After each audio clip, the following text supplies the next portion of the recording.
Hey guys, Harry here from Yoke and Spoke. So I'm doing a final review on the Specialized Allez Sport alloy frame, and I'm really loving this bike. However, I am going to have to part with it because I've got to downsize my fleet. So let's have a look at the final spec of it, and then we'll take it for a spin. We're going to do a bit of bike track, Fernley track here in Newcastle, a bit of gravel around Redhead, to show you what this bike's all about. It's a really great bike. I've loved my time on it and I would love to keep it. Let's check it out. Alright, there she is. Nice colour, bit of a sparkle in the frame there. I'll put some protection on that just to help with those areas that tend to get scratched. Now the beauty of this bike is that you can fit a rear rack. It's got the bottom mount there, and then the top one goes onto here on the collar, C-tube collar. So I ended up upgrading the drivetrain to 10-speed Tiagra hydro brakes and an Ultegra crank which I had lying around. I also put gravel bars, Ritchie Venture Max, because I just love these bars because of that short drop and short reach. The levers of the Tiagra are absolutely fantastic. They're better than the 105s I'm currently running on my gravel bike. Really comfortable.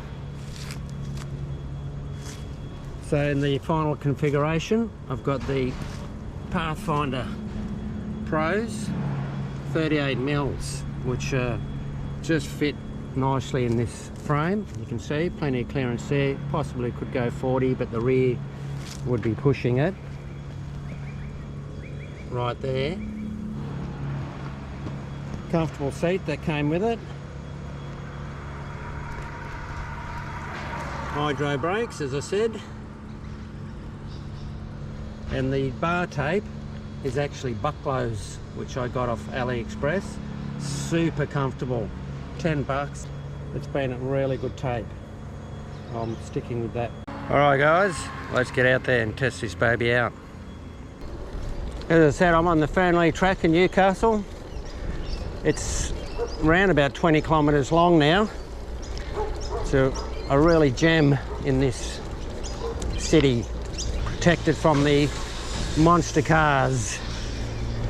Now this is a 58 frame, which you would equate normally to an extra large. I'm 5'9", and it fits me perfectly. The beauty of it is that it's got a fairly short top tube and a really high stack. I think it's the head tube's 195 mil. Used to be a train track here, which they've converted, and I should be doing this everywhere in the world, but more so in Australia because cycling's pretty popular, but we don't have a lot to ride on. So really high stack, short top tube.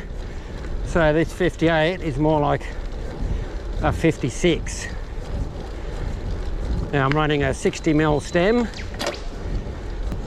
a 0 setback seat post.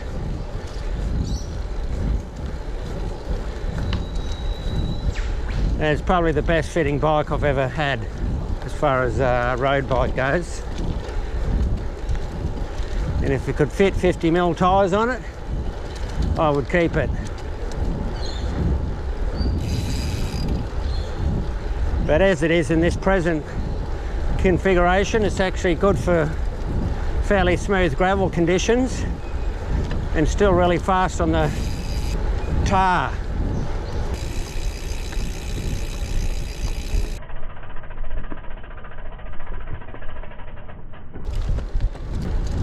Yep, so this frame utilises the Smart World technology, and what that equates to in the real world is a very smooth frame. I mean, you can't really tell the difference between this and a carbon frame. Now, if I'm being honest, It actually seems to absorb more vibrations than the steel Geronimo Serafa frame I've got.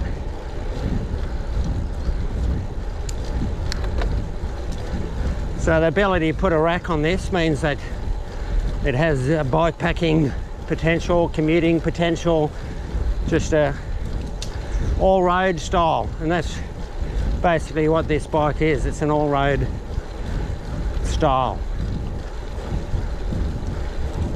Originally, when I bought this, which was second-hand, for the princely sum of $700, it was running the 2x8 Shimano Claris.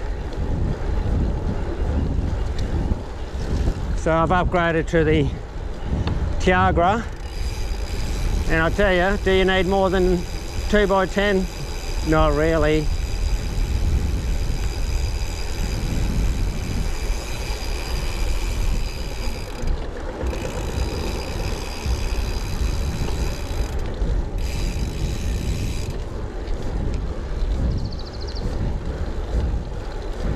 Honestly, you get all these high-end bikes being reviewed on YouTube. Occasionally a low-end one, but honestly, for most of you out there, this is the sort of rig that you would absolutely have a lot of fun with. Unless you're racing, and this thing's pretty fast, and it's lightish, 9 kilos. 9 kilos is fine. It's a nice solid frame. Alright, so a bit of gravel now. And this bike feels really good on the gravel too, especially this sort of stuff that's not too rough.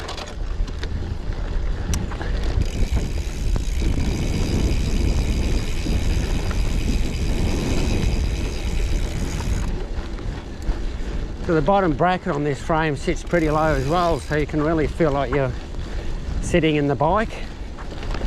But with the longer cranks, like these at 175, you have got a high chance of hitting the pedals on the ground. Another beautiful spring day.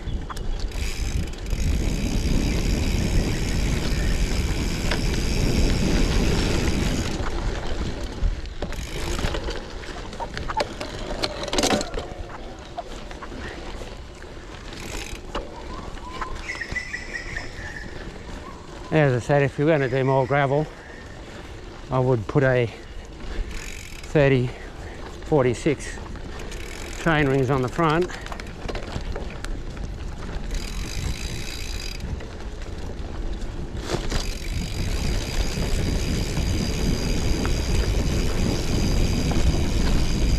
So this is where the Venture Max gravel bars come into their own on this sort of terrain.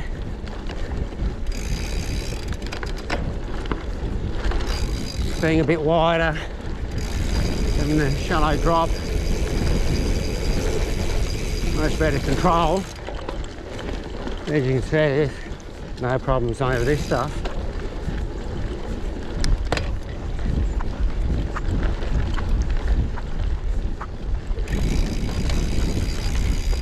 Oh yeah. Here's a single track here.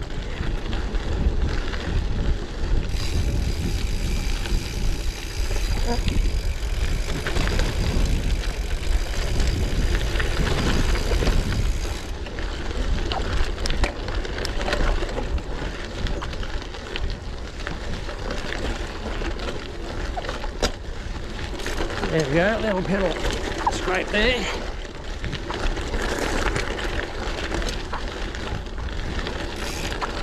I normally run shorter cranks, but for the purpose of selling this rig and the size of the frame, the 175 probably suits it better.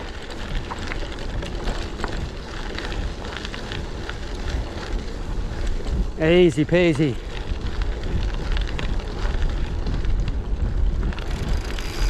Here you are, the classic table. Stop.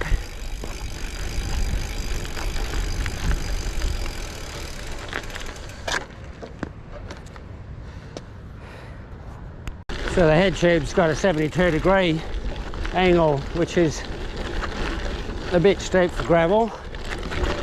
However, it's handling this stuff no problems at all. Gnarly downhill, be a bit trickier. But 38mm tyres are fine on this stuff.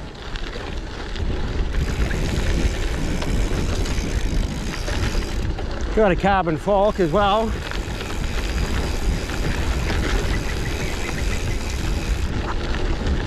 I think the frame weight for this larger size was about 1.7 kgs. Fork was light as 400 grams, so a little bit over 2 kgs for the fork and frame.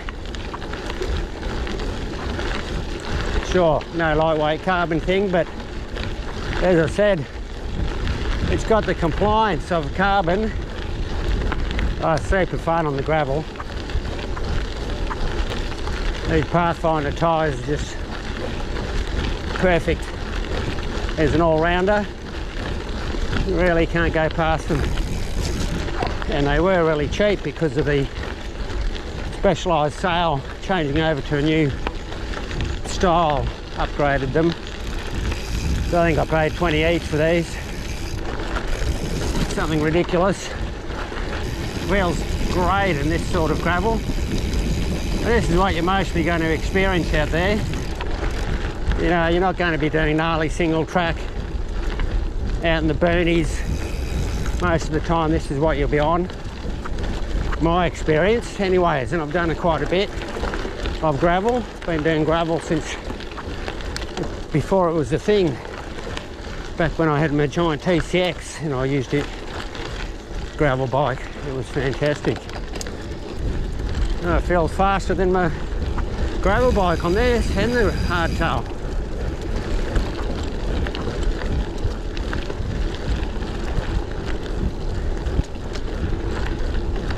What I've really liked about the Pathfinders as well is they're really supple.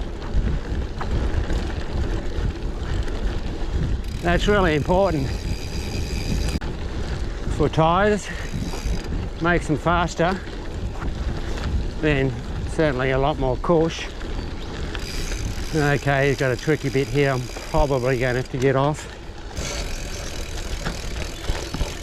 Creek crossing.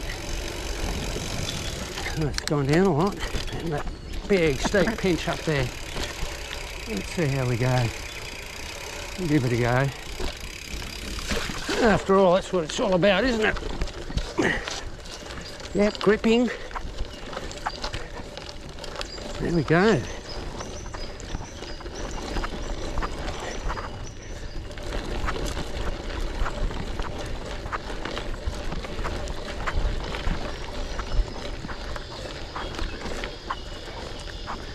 There you go, folks.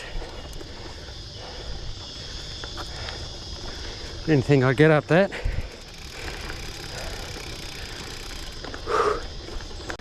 It's actually just as easy as the hardtail, being lightweight, 9 kilos. That really helps.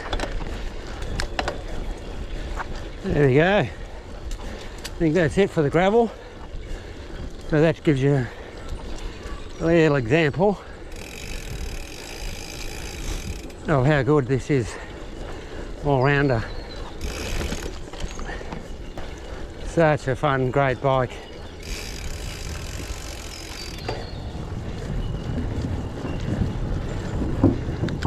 Highly recommend this one. Beautiful spring weather here in Australia at the moment. No rain for a while. Oh shit, fuck. Fucking python. Whoa.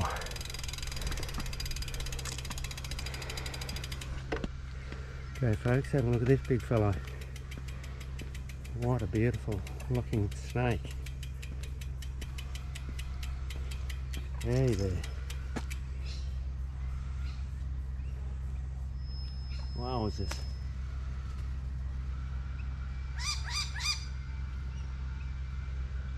Hey fella, yeah, head off that way. We want to get one over. These guys are harmless.